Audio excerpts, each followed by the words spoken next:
Hello everybody, this is Toyzaurus, and for this special figure showcase and review we're going to be looking at the original vintage Beast Wars 2 Leo convoy figure. So in this video we're going to unbox him in a second, have a look at the entire contents of the packaging. We're going to have a look at him in both modes, have a look at all of his fantastic gimmicks. I'm lucky enough, funnily enough as well, to have a couple of animation cells. I'll show you them very quickly in a second, and of course we will see how he looks and fares against, I suppose, his newer updated version. Before we get started, I'd like to remind anybody who's not subscribed to the channel, if I'd hit that subscribe button for me now please, because it really will help me out. Now the first thing I've got to be completely honest about, again guys, if there's anything I miss out, please don't be afraid to leave a note in the comments. That way I will learn about the figure, because in all honesty, and if you're watching this, Mark, this video is dedicated to you.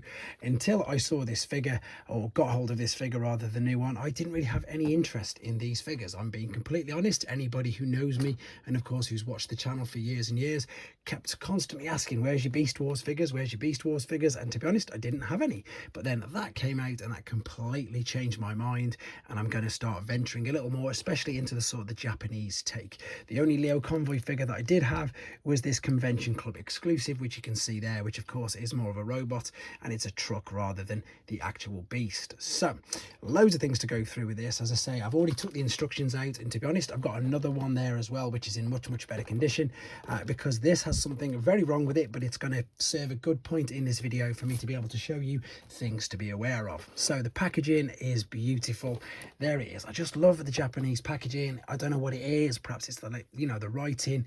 I'm not too sure. They just seem to really go to town with the artwork, which I'm really pleased, you know, Hasbro are doing as well.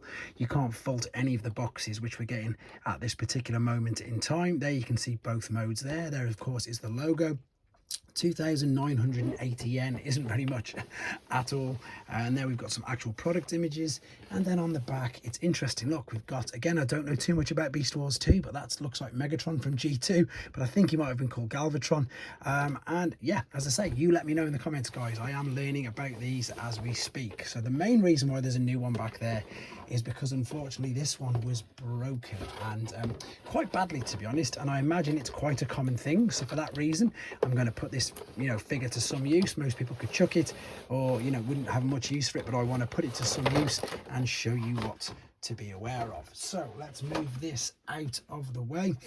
That's how he comes packaged, like so. Oh, I need these 4 missiles. Well, 4 missiles definitely anyway. There is quite a few. There's 6, and these, funnily enough, are already inserted into that one. So this, first and foremost guys, this isn't the one I'm going to be using, because unfortunately, it doesn't matter if everything comes out, this one has the unfortunate breakage down here. Now when you've seen, if you've already seen the transformation process video I've uploaded, I've took extra care with my good copy, because this here moves on a hinge up and down, and in this particular case this has happened. So you've got to be super careful with this particular figure, and you'll know now why if you've seen the transformation process, because everything that's really important is going on in this particular area here, and it is just on that hinge, which does move up and down, slides backwards and forwards, and indeed clips over. So that is something very much to be aware of, and again I would strongly advise perhaps watching the tutorial if you're thinking of getting this particular figure, just so you make sure that doesn't happen to your own copy. Right, let's move this out of the way and let's move on to this. And I've got to be super honest, again, I brought this from a guy on eBay called Octopus Surprise, and he was really devastated to find that the figure was broke. He didn't realize it was, and of course sent me out another one, which you can see right in front of you. No issues whatsoever. So to my knowledge, there is no issue with the gold plastic on this particular figure, which of course is really good and reassuring, because there were still gold plastic issues right up to 2009, I think, the last recorded figure. And again, I can show you an example on the video, is Stratosphere from the Revenge of the Fallen movie, because unfortunately mine just shattered into pieces during a video. So again, you can check that out if you want to see that. Right, so let's have a look at the Lion mode. It's really good actually. I believe this was sort of like an ultra sort of class size. It is very big compared to, you know, some of today's figures. There's Commander class Optimus Prime. This is a big figure. I'll bring in some more in a second to give you an idea, of course, of a better scale and size. In fact, there's a Masterpiece Trainbot, which of course you can see he is towering right over. Right, let's have a look at the gimmicks on this guy. There are too many. So you can press this button here, and then this will open and close the jaw. It does do, otherwise mine typically not working now, but it does do. I'll probably get it to work in a second. He's also got this here. if we squeeze that in there, the claws fire out of the front like so you can use them. And then there's a plethora of gimmicks going on in and around this mane, so let's have a look at this. So first and foremost, if you just slightly lift this part up, and in fact the 4 parts of the mane, so if you're thinking of like a clock face, 3, 6, 9 and 12, if you bring these down like so, and then you can see you've got another red button there, and if we press this, this should now, let's make sure the legs are out of the way. Oh no, the wrong one, I am pressing the wrong button. I'm pressed the one I should have pressed. Should, there you go, spin this around like, oh, the hand's got in the way now. See what I mean? How everything tends to get caught in there. So please do be aware of this if you are after one for yourself. It's really nerve-wracking. I'm not going to fib how, you know, moving all that around, but basically if I make sure these are out of the way, this, I'm pressing the wrong button again, should spin around like so. For obvious reasons, I don't think I'm going to do that anymore. Let's just line this back up, and indeed these. So the other one that you keep seeing, because it keeps popping up, is if you just slightly raise this, there's another red button there, press this up, that'll fire over, press this up, and then the other one will fire over. So these are your missile launching, and yes, because they're Takara, of course, they will in fact work. So you pop it in there, it doesn't need to go in any further than that. You press this, and again, Takara, so teeny bit of venom, not too much, but again, enough for it to fire out. You can, if you actually wanted to, you could pop these in here and store them, but they don't look the greatest. I mean, that is, it literally says in the instructions that you can store them like that. For obvious reasons, I don't think I'm going to be, because I think that looks and would look far, far better. It could just, you can make up your own mind if we spin it around. No, not the greatest. And I'm sure underneath here as well, on another part, yep, there you go, there's the other one where you can fire these, so you can store these. You can store 4, you get 6. This will fire exactly the same. That's got a bit more venom in that one, but again, let's show you. I'm not going to say how bad it is. I suppose it's just, it's a nice little gimmick, but there we go. It doesn't look the greatest, does it? So for obvious reasons, I will not be storing mine, as I say, like that. Let's take this out and let's bring in again a couple of few other figures to give you an idea of how big he is. So the first figure we've of course got to compare him with is the newer one. So it's, yeah, wow, it's probably 2 times the size in honesty. Not double the length, but I think the mass around it. So obviously in width, a little bit longer in height, a little bit taller. Ooh, let's get the tails down. Tails definitely longer, obviously, you can see that. And of course the new one unfortunately didn't have the gimmicks. I wonder if the gimmicks would even be allowed nowadays. Well, the spring-loaded ones probably wouldn't be anyway. So overall size, you know, head to head, face to face, etc., you can see yeah, quite a bit of difference, indeed. Let's bring that around. Last few size comparisons with that one.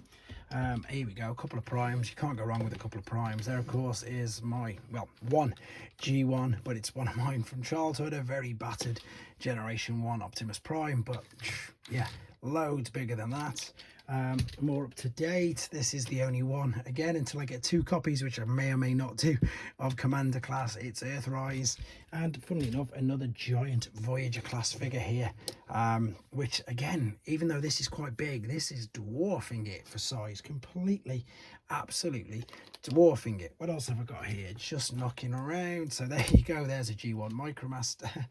There is a core class figure from nowadays.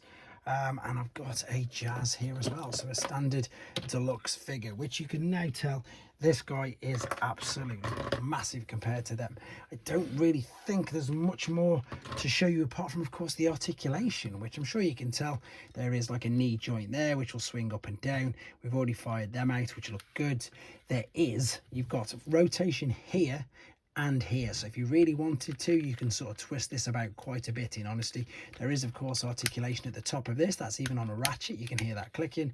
You've got there in the knee 2 places backwards and forwards, and the ankle, and of course these swivel around, so loads and loads of articulation. Tail's going to go up and down, and to be honest, I think this does display sort of really well in this particular mode.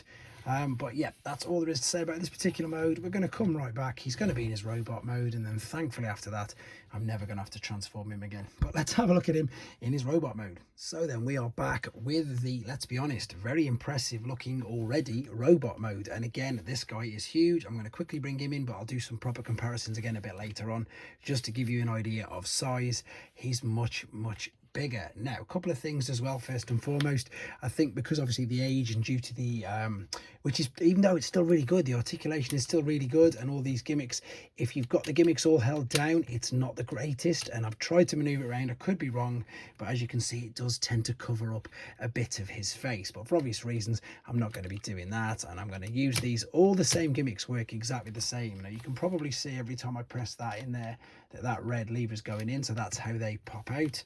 I want to bring it just a fraction higher, just so I suppose we can see the detail up here. Then I'll pan out again in a second. So the detail for the head is brilliant. It is really good. It's definitely Generation 1 Optimus Prime. Of course, if I move this mane out of the way, the head, I don't believe, oh, it does, you can turn it side to side. I'm again dead scared of all of this, so that's the parts which, again, if you've seen the transformation, please, if you haven't seen it, watch it. And well, if you're thinking of buying one, please watch it, just so you get tips on not what to do around there. Again, the chest pieces come out the same as the other. There's his version of the Matrix, which is great. This one doesn't. It is only this side that opens up. These hinges are all for transformation, and then it's quite cold in this room, so I don't think this is going to work. That is a rub symbol, guys. There is a genuine rub symbol inside there, and it does work. I'll try and get it to work a bit later on. I'll do a short on it or something. So that looks fantastic. This can be moved up and down, but it still sort of gets in the way. There is ball and sockets at the shoulder, which you can see there, but you've got limited movement due to what's caught there. You've got a swivel ball and socket at the top underneath the shoulder, bicep flexion, wrist sort of flexion, but that is mainly for transformation purposes. This is the gimmick which fires, oh, which, let me get this right, there you go, flips that around, you can see there. So this is the, what was at the bottom of the main before, and again, same principle, you can pop these in, no problem. You can see the springs inside them, which I think is fantastic. And obviously with a lot of the figures that we've had now, especially recently, the retro reissues, there's just no springs in them at all. So that I think kind of looks quite good, to be honest. Let's have a look in a second. Let's give you an idea. Again, still quite a bit of venom inside these, I think, for now. Wow, I don't know if I know where that's gone. Right, that's that arm. The other arm's going to do exactly the same. You do have your waist swivel there, and as I say, before you connect everything up, this does move independently as well. The legs, which we've heard are on ratchets, they will go backwards and forwards. They are quite hindered by these hip parts here, but you can take them out to the side and then give them some movement as well. They look to be big ball and sockets, but again, I'm quite scared to be not manhandling them, but this figure needs, for me, seems to feel like it needs quite a bit of force to move things around. You've got a swivel at the knee, a bend at the knee, like a double bend at the knee, obviously, because it's for transformation purposes, as well as the other beast mode. The ankle's got exactly the same. You can pop that up and down as well. There's no rock or tilt, but for its size, for its age, it's very, very articulate. And I think, as I say, I've already said a couple of times, I think it looks great. You can still do, and to be fair, it's probably less restricted this way. Oh, as soon as I says that, I forgot to move these. You can, I'm sure you can. Yep, there you go. There's your spinning main attack, which still works really, really well. The only negative, as I say, is if you've got that there, you can't really see his face. So let's just flip these out again, like so. Now, you can, of course, if you wanted to, like I had in the other mode, you can put the missiles in and leave him storing them, but I think, as I say, for obvious reasons, I don't think it looks great. If they were a little bit smaller, perhaps. Now you can flip that round, which we've seen, which is great, but of course on this hand or on the other one as well, you can do what you used to do, well, what you can do with the legacy one as well. You can bring this forward, you can tab this in, and bang, they will fire out as well. So he, again, he's got like a plethora of attacks. It's crazy, crazy, crazy, crazy. And yeah, it's really fun, to be fair. Again, if I'd have seen this figure when I was younger, I might have been more interested in it, especially than the, I suppose, the standard sort of Beast Wars figures that I actually wasn't. And whether it's not because I'm an adult, as I say, Magmatron's just completely bemused me. This guy has as well. Yeah, they really are starting to appeal to me. The good thing is as well, guys, with the instructions, all of the gimmicks are all there, which you can see. It shows you how to do them all. This folds out to be quite big. One other thing I suppose to tell you is that if you do buy this and it's in a box, these you have to attach yourself. And again, it's not really difficult. It's nice and small and it's nice and simple. That will fit in there like so. and press them in. So again, it just looks great. Let's see if I can get some figures in to give you an idea of his size and shape. And also, guys, let me know in the comments if he does suffer from GPS. Like I said, it's very important so I don't mess around with him too much. Not that I will anyway, because I don't want to damage him. But that is your Commander class Optimus Prime. He is towering over him, absolutely towering over him. There is your evolution version, and again, I've got to bring that guy in because what a great color scheme, what a fantastic color scheme we've got there on him. So there are some Leo convoys. Oh, why is he not standing up? That's better. Bring that down, and let's get you standing in the middle. They look really good together. Let's pan down a little bit more. So let's bring in a few other figures. Funnily enough, there is the Collectors Club or BotCon, it's one of the two, I can't remember, the same sort of company anyway. That's the Leo convoys that I've got. Again, I'll be able to start to add more and more figures to this Beast Wars lineup as I go along. I'm going to bring him back in a second. I'm just doing, as I say, a few more size comparisons. Earthrise Prime, but of course Netflix version, just because he's there. Concept art Megs, he's quite big actually, and again, even he's still dwarfed by this particular figure. Let's go with Prime Cab, G1 Prime Cab. Let's go with the new smaller G1 Prime Cab.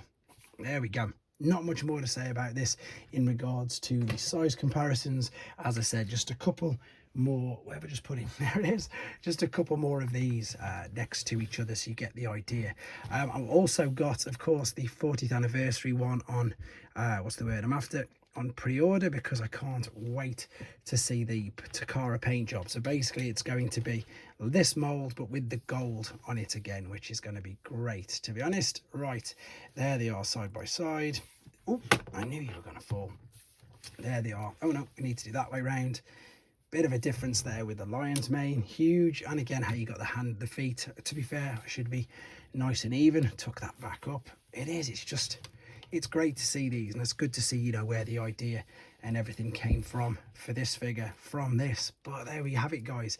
Hopefully that was pretty good. Well, no, hopefully it was pretty good. Hopefully it was good enough is what I was going to say. But like I said, if I missed anything out and if I've done him some justice, please do let me know in the comments. This is my very first, Beast Wars 2 figure review. It is Leo Convoy. Again, let me know what you think. If I missed something, of course I've missed something. What I wanted to show you, it is this. I'm very lucky enough to have these original animation cells from the cartoon. These are vintage, legitimate, actual animation cells from there, and you can see it's just the two. So one with him there standing upright, and then a full-size one there as well. There you go. So glad I didn't miss that out in the end. There you go, guys. There he is.